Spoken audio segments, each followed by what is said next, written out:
ആലോചിക്കുമ്പോ എനിക്ക് ചാടാൻ ടെൻഡൻസി കൂടുതലട്ടാ. മനുഷ്യന് വർക്ക് കഴിഞ്ഞ് സമാധാനം കിട്ടുന്ന ഉറങ്ങുമ്പോഴാണ്. അത് കളയാനായിട്ട് ഹാമറിന്റെ അടിയിട്ടുണ്ടെങ്കിൽ ഓടിക്കു നീ. എടാ ഞാൻ ഈ ആത്മഹത്യ കണ്ടല്ലേ. കാവൽമാലാകമാരെ കർത്താവേ, നീ മരിച്ചവരെ കരുണാപൂർവ്വം ജീവിപ്പിക്കണമേ.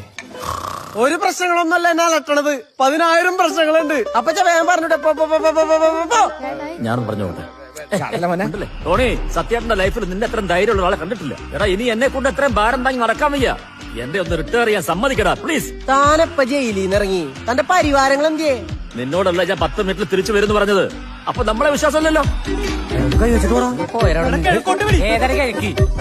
കേക്കണില്ലട്ടാ. ഇനി എന്ത് ചെയ്യും? ഞാൻ സൂര്യകാന്തി കാണാൻ പോണു. നമുക്കേ നാഫികേശി വിളിച്ച് 2 ബെഡ് കൊണ്ടുവരാൻ പറഞ്ഞാലോ? നല്ല ഐഡിയ ആയിരിക്കും.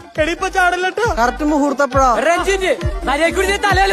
ഞാൻ ഇനി അധികം നേരം വെയിറ്റ് ചെയ്യൂലട്ടാ. അല്ലടാ അവൻ ചാടോ? അവൻ ചാടൊന്നുമില്ല, അവൻ എന്റെ അനിയനല്ലേ. അവിടെ നിൽക്കട്ടാ, ഞാൻ ബെഡ് കൊണ്ടുവരാം. കണ്ട പറഞ്ഞപ്പോഴേക്കും പോയി. എന്നെ കളിയാക്കണല്ലോ അപ്പൊക്കെ കൂടി. ഭൂമിയിലേക്ക്